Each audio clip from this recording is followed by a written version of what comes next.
Welcome to everybody. Don't be shy, jump in when you can, and hope you enjoy the conversation. So I'd like to introduce you to Steinar Søreide. He's the CTO of Mjoll, based in Norway. And I'd also like to introduce Nick Pearce, co-founder of Object Matrix. He's in sunny Wales, as always. And then we also have from the phone group, who's the parent company of Mule, is Isaac Hersley. He's the CEO, and he's based in my neck of the woods, or close to me, on the East Coast in New York.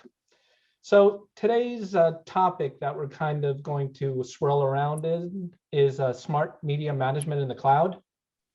We've all had an extraordinary year of all different types of ups and downs. And part of it is the on-prem world that we were all used to kind of quickly transitioned into a remote workflow and into the cloud. So folks that were partially working that way got really forced to start working that way, whether they liked it or not. It really depended on the survival of their businesses. And some folks were kind of prepared for it. Some people weren't. Some people were halfway there. And there's been a lot of development this year, both in workflows and different products that kind of help people transition into more of a remote workflow or hybrid workflow. That's been extraordinary in my mind this year. So one thing that's happened is we still are generating lots of content or media. It's getting pushed all over the place. Some of it is on-prem, some of it is in different forms of the cloud, different tiers of the cloud. And one thing that I think is consistent for everyone that I've heard time and again is, how do I manage all this media? People easily put things up into buckets, containers, whatever you want to call it. And then before you know it, that thing starts to fill up, and you had good intent on going back there and organizing it, tagging it, whatever you wanted to do to it, so you could retrieve it, delete it, manage it, whatever you wanted to do. And I think as the stuff kind of gets generated, we have good intention to tend to it. And then before you know it, you have a lot of stuff and you don't know what you have. So I think, from what I've been talking with my friends over at Mjoll about the Mimir product, is that it kind of helps us with this transition, not even the remote transition, but in any big content generating workflow of being able to manage all this media. So, Steinar, it'd be great to hear a little bit, give us a little brief summary of, the company, what you guys do, the product, and how it helps folks in this environment. Yeah, sure. So our company, which is Mjoll, is actually relatively new. We started this company 2.5 years ago. And I've been in the industry for many years, about 20 years, making software for the broadcast industry. And then I basically had the luxury of joining the phone group and then starting from scratch with every developer's dream, no legacy, legacy code, so nothing to maintain for other customers. And also the fact we had no customers was really, really fantastic. You didn't have to reverse engineer anything, right?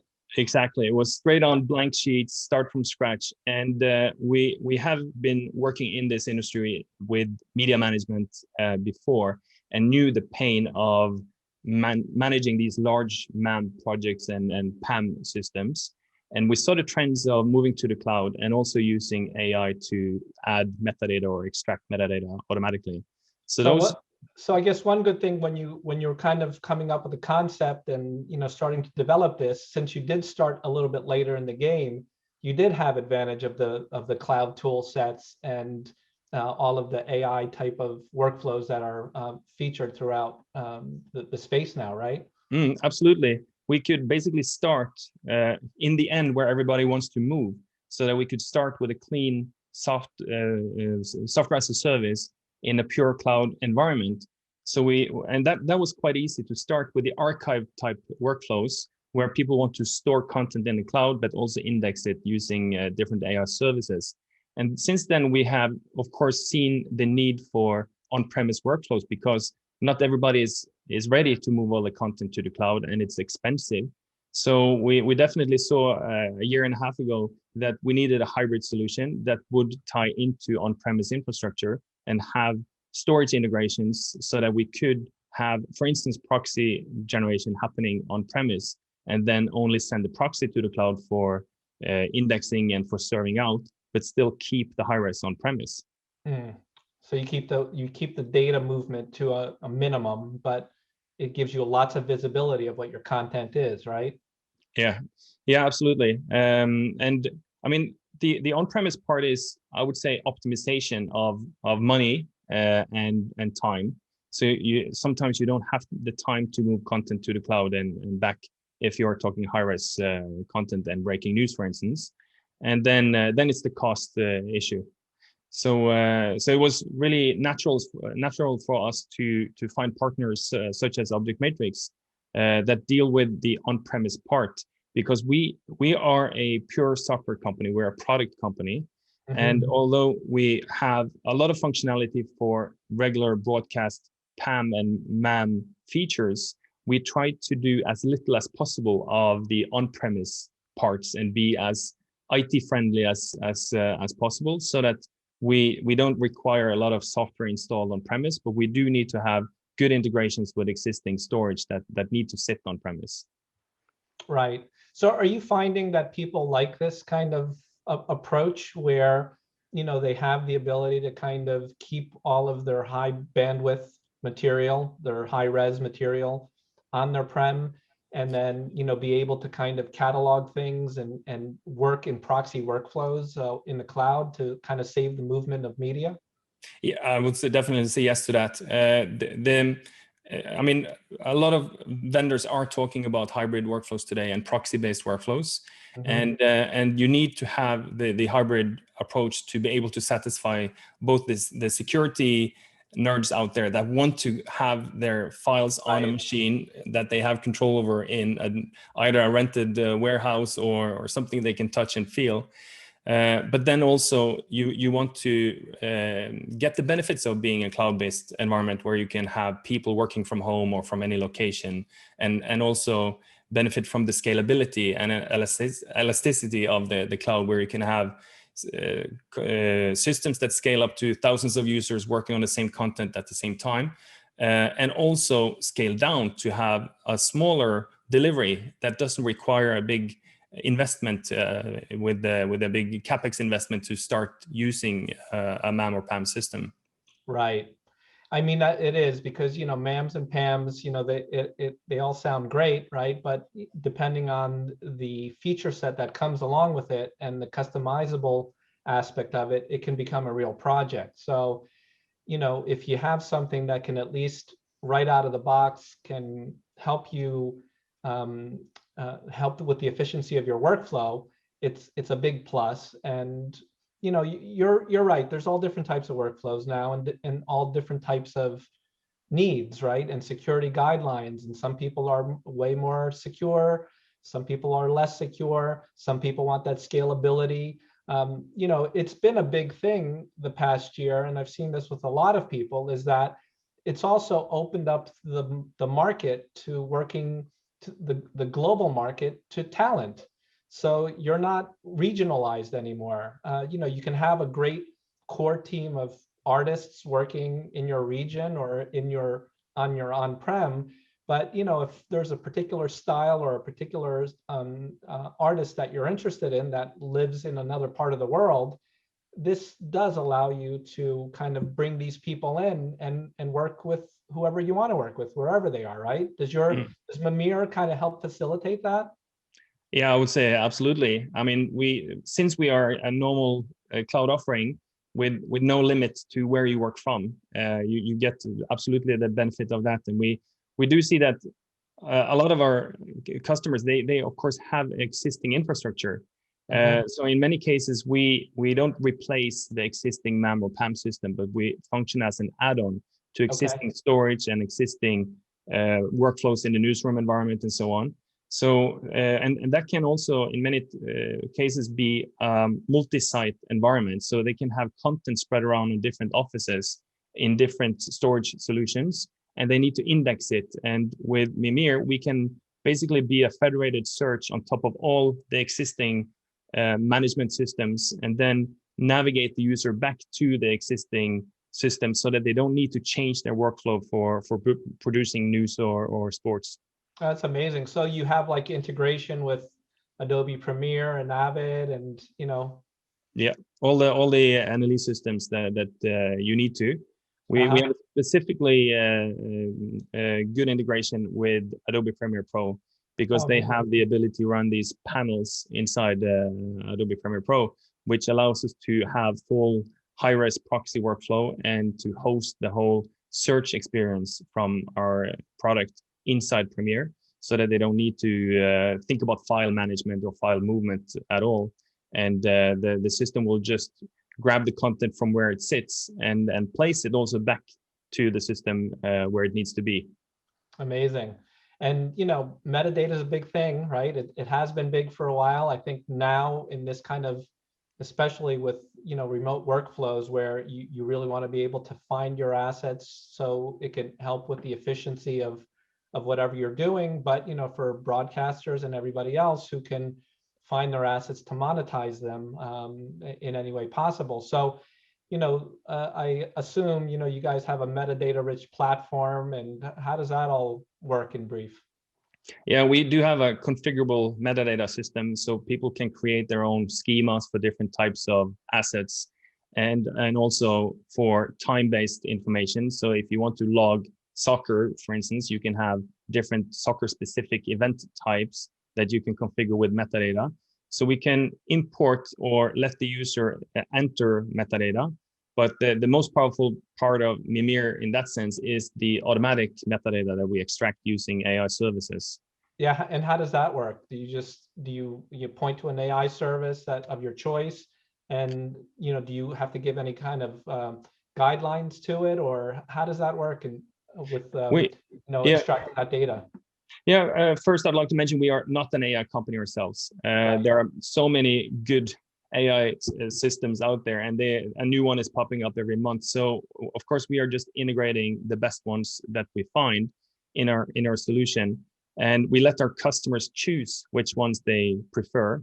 And for instance, when it comes to speech to text, we have a range of speech to text services integrated, and our customers or the admin user of our customer can choose, even per language, what service they would prefer to use. And that is something that varies in quality and price every month or half year. They have a new model that improves it and so on. Right. So we are trying to be very agnostic to the choice of what AI people are using. And it ranges from speech to text, object detection, face detection, and also we do text analysis and a few more. Oh, amazing. So it kind of helps take some of the monotony away of tagging your assets by using that. Yeah, we do see that the quality is now really good enough to work as, especially for search. It's fantastic because you can search for what people are talking about, but also for subtitle generation, or at least the starting point for subtitles and captions. You can use the AI services to at least win a lot of time in it compared to doing them manually.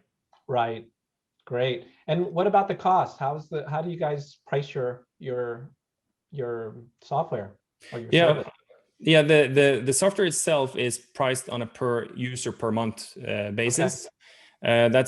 It's a pure software as a service model, and then on top of that, there's consumption. So it depends on how much people are consuming, and we just charge the minutely or hourly rate from the AI services that we integrate, plus a 2% administration fee for dealing with the billing, and we prepay the bill for them before we charge our customers and so on. Oh, great. So it kind of puts it all in one neat place. Yeah. Well, I mean, it sounds like an amazing tool. I know we're going to get like a little brief demo in a little while, but I mean, it sounds like it's a very useful tool. From what I've seen, it's amazing. I think it's really helpful in today's complex workflows, because one of the complexities that have come about, there's a lot of good things, like we mentioned, this global talent pool has access, but it also managing all that and managing media and all that has created complexities, which I think Mimir is really designed to help take that pain away, which is amazing from my brief experience with it. So, and then tying into the hybrid model with the on-prem, that as you were talking about, the folks from Object Matrix have the Matrix Store, which ties in perfectly with what you're doing, because again, it's a media-focused object store that again is there to help us organize ourselves, organize our media, protect it, archive it, and with its visual-based tool Vision, and it's designed to be around for media workflows. Its metadata features really help kind of hand in hand with what Mimir's doing. So we have Nick Pearce, who's been patiently sitting over there and quietly. I don't know what he's doing. But Nick, can't get a word in with you, Has. I know. You try to say something and then bang, off you go. You're a Norwegian and a Greek together, and forget about it. It's not often the Welshman stays quiet. I know. Now we're introducing the Welshman. Forget it. We won't be able to get a word in. So tell us a little bit about Matrix Store. Yeah, I'd gladly do that. But I think that what's for me has come out of this pandemic is many people have had big MAM, PAM, and DAM systems internally that maybe been difficult to manage and hard to access from remote places. And it seems to me that the requirement for many people has boiled down to we need access from anywhere, right? Simple access to anywhere with simple media management, and then bolt on some tools to help us do our jobs. And I think that's where Mimir is a fantastic application. And I think that being agnostic across the NLEs, being agnostic across storage and the AI platforms, I think it really positions it well, because people don't want to be tied to a technology silo or an island, right? They want that portability of their data and metadata. And certainly that's something that is in our DNA at OM, is that the data doesn't belong to us, it belongs to the customer.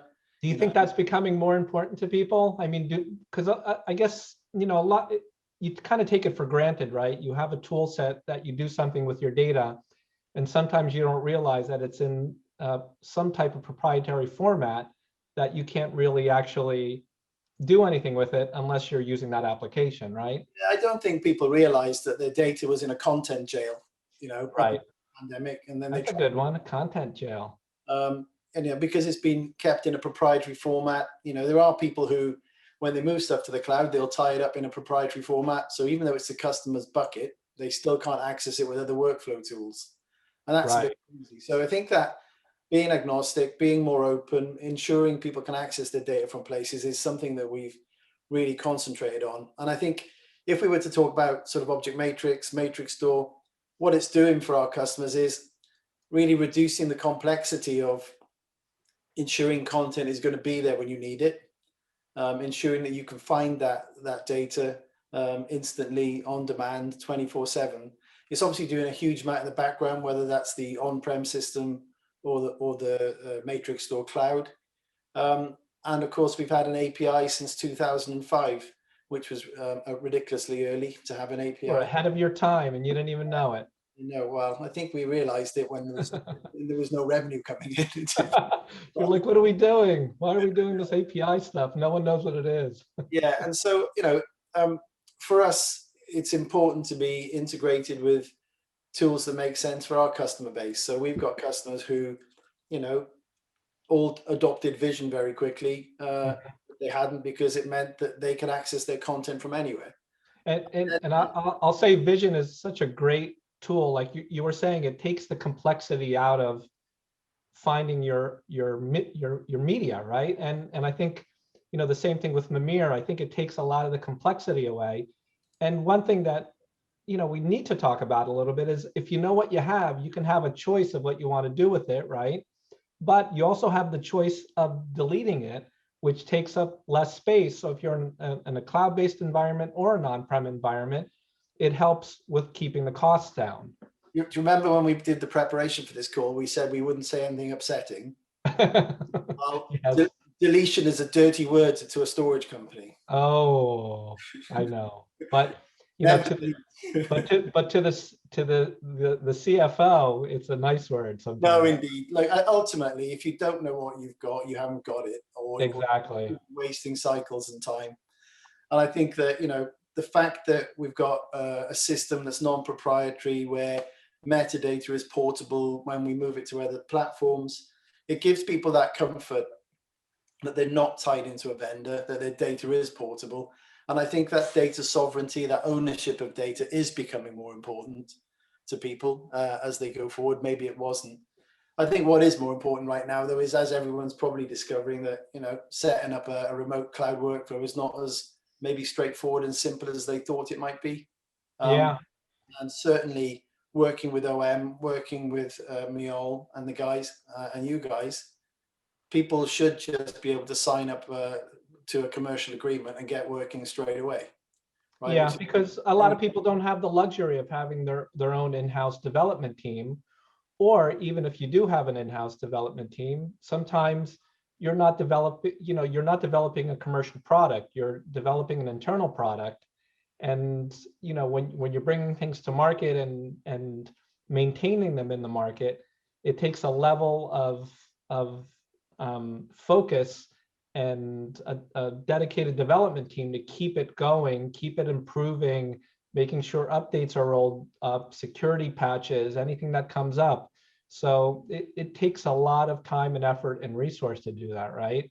I think even, you know, like, not many companies have like a skunk works department anymore. Exactly. So BT does, you know, some of the big companies do. But even then, you know, that's probably on the sort of the far end of the research spectrum. But what our ethos as a company is to work with the partners that our customers might find interesting or have a requirement for. So we do that work. Mark, who's sat quietly on the call there, Mark does an incredible amount of work working with third parties, working with the guys at Mjoll to make sure that it works before a customer takes it on board. Right. It makes it even easier that we've pre-qualified. And sometimes I think historically, when you worked in integrations, there was always this thing with some of the bigger companies that would say, well, we need a customer before we can do this. Right. And then when we've got the customer and we paid for it, then we can go off and promote it. Well, that's really backward thinking these days. I think ultimately, the more agile companies that can come together, create great solutions to meet, you know, the demands that are appearing every hour, that's where customers will benefit, because companies like Object Matrix and Mjoll and the phone group will, you know, come and do that integration, you know, almost before customers realize they need it. Right. It's there. Helps people get up and running quicker than they would if they were trying to do it on their own. Yeah, indeed. You know, and, you know, we've got a cloud platform that's like growing like Bilio in the UK at the moment. And so if someone really wanted to do a proof of concept, we could organize that super quick with Mimir and Matrix Store Cloud. Whereas previously, getting stuff on-prem, getting those on-prem POCs going were a bit more difficult. So the speed and agility at which companies like us can work at, I think that's what makes it beneficial to customers who are looking at a more cloudward journey, customers who are looking to migrate from legacy LTO platforms. Because as great as Mimir is, it can't AI a tape, right? So that data, right, it's got to be available to be read and used. And that's where having a private on-prem cloud or a hybrid environment or Matrix Store Cloud integrated with the public clouds, that's where it makes sense, where once you have your data, you can do funky things with it. You can process it and run AI to do transcribing and metadata enrichment and all that sort of stuff. And that's what we've been doing for a number of years. And again, we were probably a bit early on that. Right. But, you know, that's fine. We've got a very mature, scalable, feature-rich product that is enhanced when we work with people as smart as the guys as the many Steiners on this call. Nice. I mean, it's great that you guys connected, and, you know, it's always great, you know, finding these little kind of Lego pieces, these various hardware, software, services that all kind of like work nicely with each other. But it does take effort for, you know, both Mjoll and Object Matrix in the background to kind of get it in a good harmony where everything works as best out of the box as possible. So it's great that you guys partnered up. You know, we're very excited about it, and hoping that, you know, we'll make it a big impact in the States here as well, and especially as we try to get Matrix as a cloud rolled out in the United States as well. So, you know, I don't know if any of our participants, if anyone has any questions at the moment. I know a lot of you out there are probably working in the cloud, working in a hybridized environment. Media management is always an issue, and you know, a lot of folks are using AI to extract metadata nowadays. So please, if you have any questions, you know, poke us, raise your hands, holler, jump up and down, whatever you like. Don't be shy. You know, just get it out there and we'll try to answer your questions. You know, one thing we wanted to do, Steinar, is maybe just have a quick, you know, very brief demo of Mimir and see what, you know, what it does. Yeah, sure. I'll give you a quick tour, and I'll share my screen, and I hope you can see it now. Feel free to interrupt me if both if you have questions and also if I speak too much about a boring topic, then just no problem. But Mimi runs in a browser, and I'm logged into our demo account, and I have a timeline at the top here where I can see the number of hits I have for each date that we have recordings. And we try to be as easy to use as Google for video, so that we have a search bar at the top here, and I can search for anything. Let me search for impeachment. We do a lot of demos these days talking about the coronavirus, but I think we talked about that enough.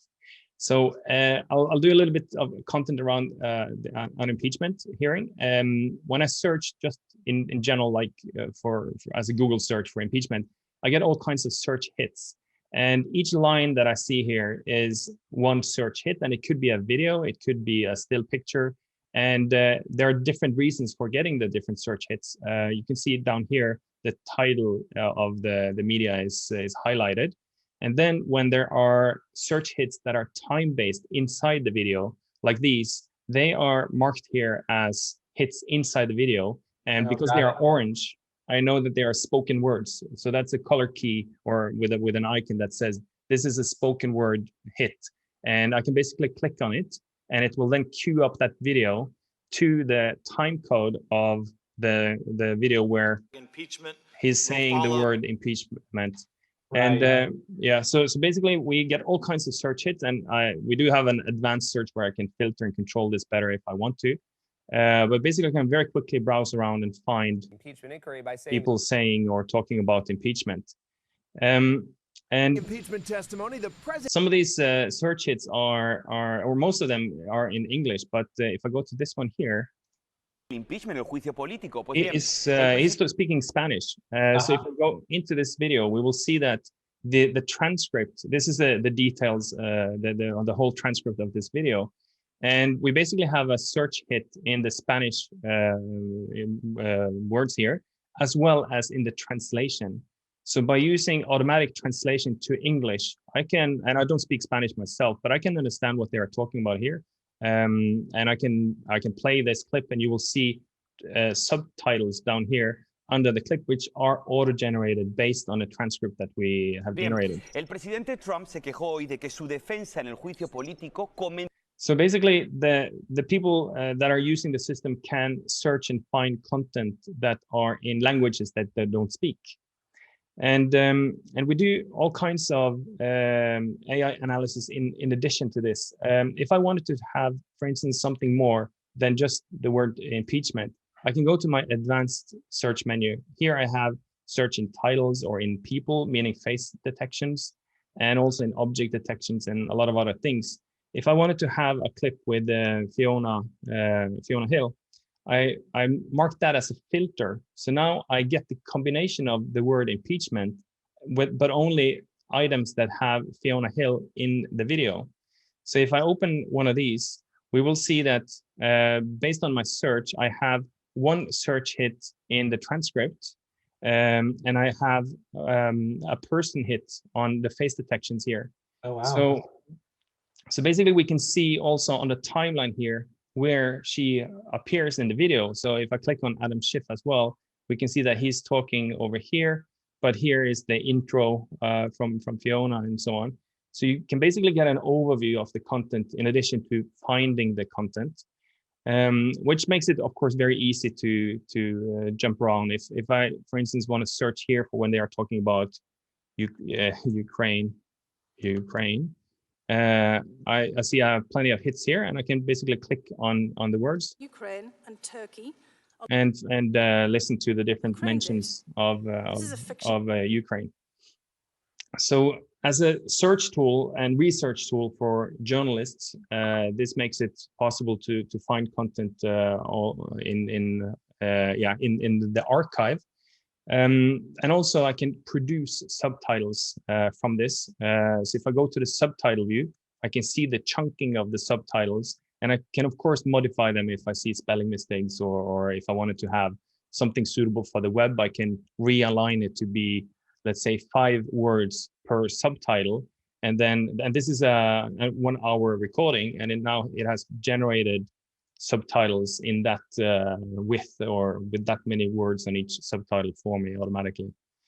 Wow. So nice. So it's from a search perspective, this is great fun to use. I can show you a few quick examples of good searches. If I'm for instance searching for Tiger Woods, I can also go to my I get a bunch of hits here, and I can go to my map view, which shows the results presented based on GPS coordinates coming from the clips.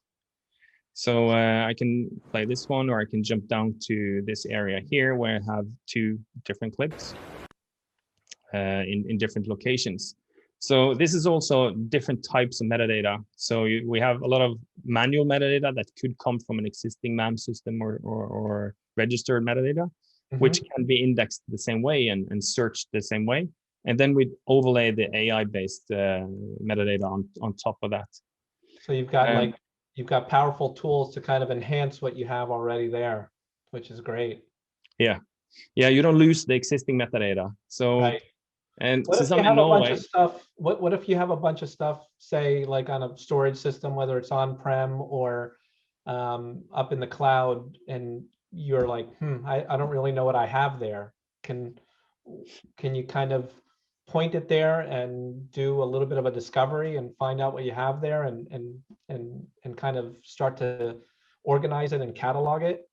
Yeah, it can be analyzed and indexed in place. So if you have, for instance, a lot of content in a storage bucket on any of the cloud providers, we can read access to it, and we can read the content once, and we will generate our own proxies and thumbnails for search results and so on.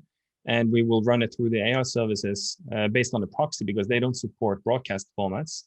And basically, we can then just reference the items where they are. So that all the high-risk material can still sit in our customer's bucket, whether it could be a public cloud bucket, it could be an on-premise object matrix storage, and it can still sit there, and we can point to it so that you don't need to copy it out and have duplicates in the cloud.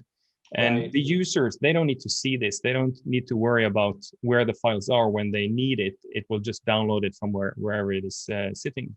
It's probably a good time maybe to share that diagram, because that sort of backs up what... yeah, it'd be great to see that diagram, because it'll kind of show how everything's nicely tied together. Well, I think it just backs up what you've just said. You know, you've got now that matrix store in the middle that says matrix store cloud, that could actually be an on-prem matrix store. Or it's our managed service matrix store cloud that we have in the UK, and that is coming to the US, Steve Strong. And obviously that's being watched and managed by Mimir. Proxies are being generated and being put into a cloud platform that is accessible to that customer. As you know, and as Steinar says, that it's abstracted from the customer. The customer doesn't really care where the high res is, or really where the proxy is. The interface is Mimir, and they get on with their work. And you know, when things need to be finished or conformed, or whatever they want to do in terms of exporting their content, that's handled by the system. So it's really one of those things where, you know, if you were to set this up yourself, probably be quite painful, quite complex, and need an army of DevOps to do it. But you've got a really elegant workflow that's using either your on-prem system or your cloud storage whenever you need that, really. Yeah, and one thing I'd like to add, because we also have a mechanism that allows us to do the rendering where the high-res sits, so that you don't need to transport rendering out of your on-premise storage. If you have a group of people sitting on remote locations, they can basically access all the content via the cloud. And then when it comes to actually producing the file, they can first work off proxies, and then they can render it on premise. I can very quickly show you that. I was going to suggest that'd be great, to show like what a remote user's experience would be like in that scenario. Yeah, I'm going to jump over to Premiere Pro, and I'm going to log on to a customer of ours with their permission. They allow me to show their content. This is a Danish customer in Denmark, and I'm basically logged on to their production environment now from my home PC in Norway.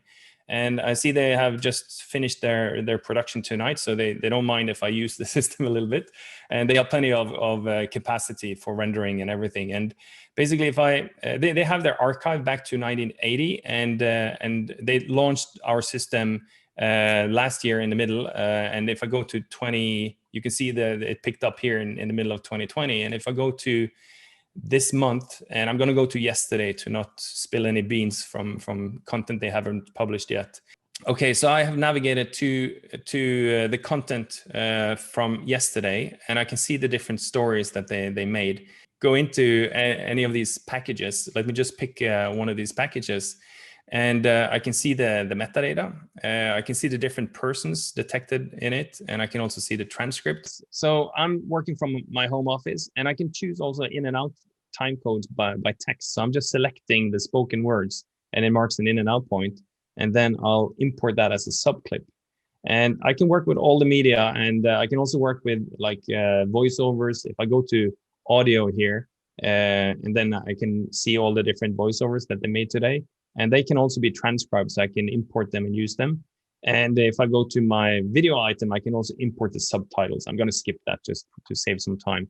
The important part is that when I have edited a piece here and I want to render it, I've been doing this in full HD proxy, but it's low bit rate. So it's 5 or 6 megabit, plenty quality to do the edit from my perspective. And then I can basically render this back by going to my story folder. So I have a test folder here, and then I can create an export using our Mimir panel inside Adobe Premiere Pro.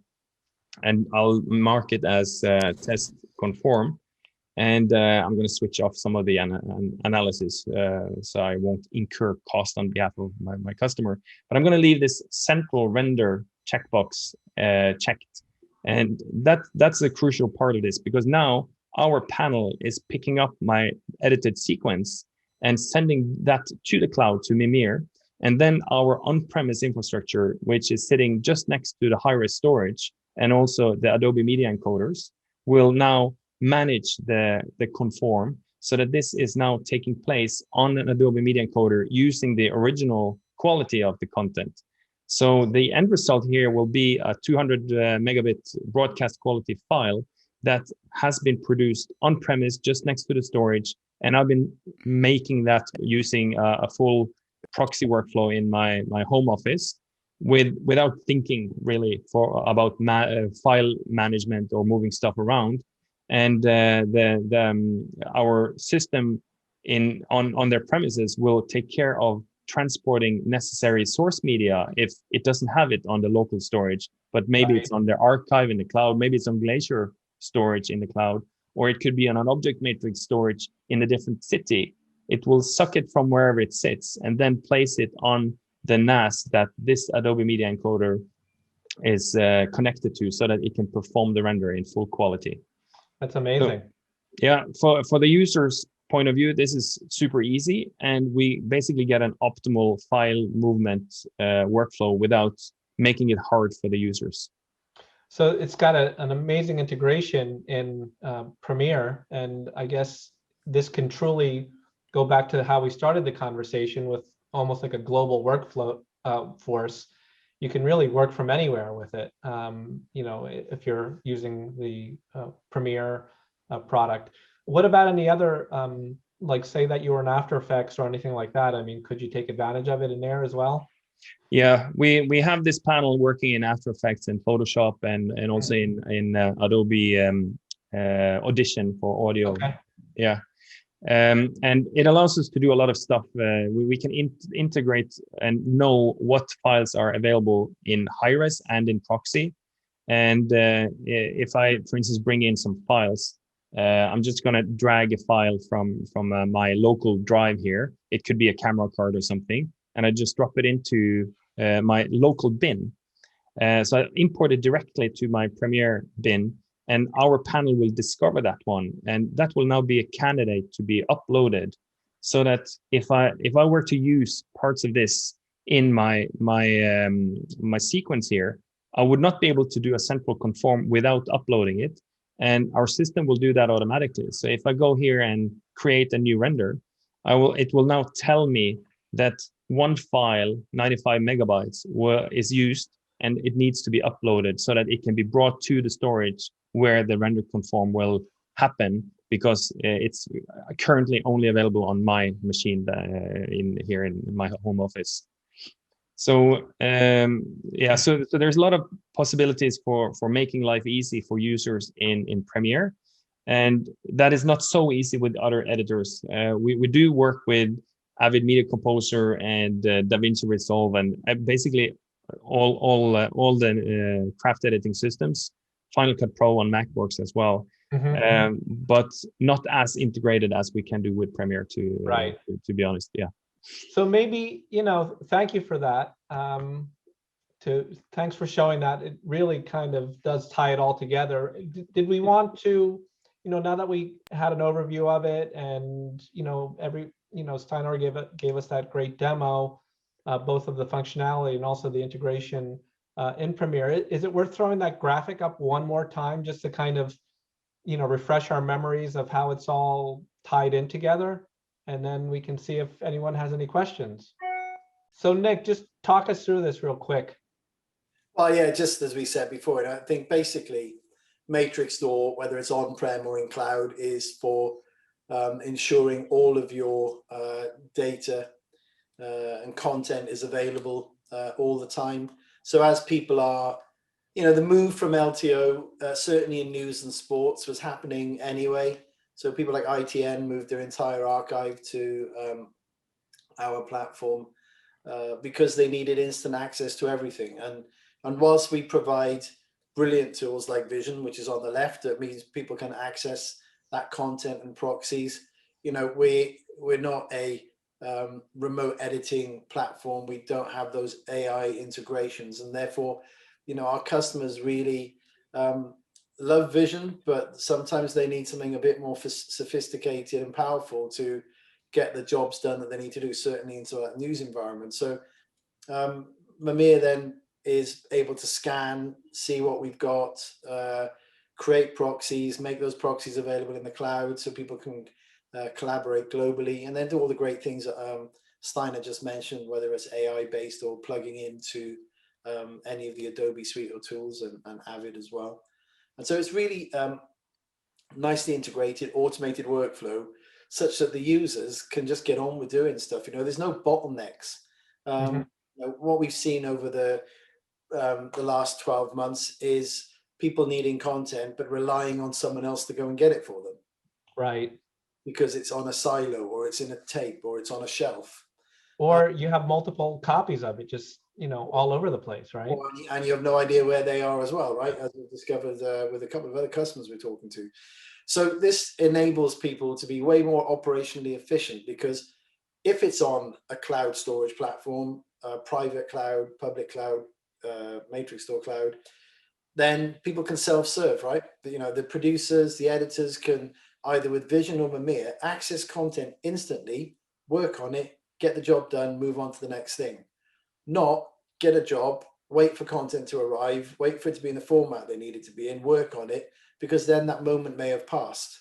So this diagram perfectly encapsulates a really nice end-to-end workflow that people can just use today, right? With very little in the way of, obviously there's some setup. If you want to configure certain vaults or data sets to have different treatments, then you'll need to configure that. But but the tool sets exist to kind of do it fairly quickly, especially if you use one of the team members from Mule or CineSys or Object Matrix to kind of help kind of guide you. But it's a great end-to-end workflow, and I think it answers a lot of today's workflow struggles. So that's a great graphic that I think we're going to share it out at the end of the presentation with folks. So, we're coming up to the top of the hour, or we're at the top of the hour, or slightly past the top of the hour. And I was just wondering if any of the participants had any questions for anyone, or would like to comment, or tell us your experiences with any of these tools or any other similar tools and how it's been helpful. So, please speak up if you have any questions. No questions? Steve, you have any questions? I thought you handled everything brilliantly. I have nothing. Steinar, if someone wanted to give the system a whirl to a proof of concept, how easy is that? Yeah, that's also a bit of the ease and beauty of being in the cloud as a software as a service. So there is no CapEx needed to get started. And for us, it's very easy to set up an account. So people that want to take it for a spin can do that without investing in anything on premise, or also you don't need to buy the software to try it, because it is software as a service. So yeah, give us a ring if you are interested in trying it out. Then we can set that up. Sounds great. Well, Steinar, thank you. Nick, thank you. Everybody from both the Mule team, the Object Matrix team, CineSys team, thank you all for joining us, participating, our panelists or our roundtable members. Always great to see you guys, and keep continuing the great work, and look forward to having another chat in the future.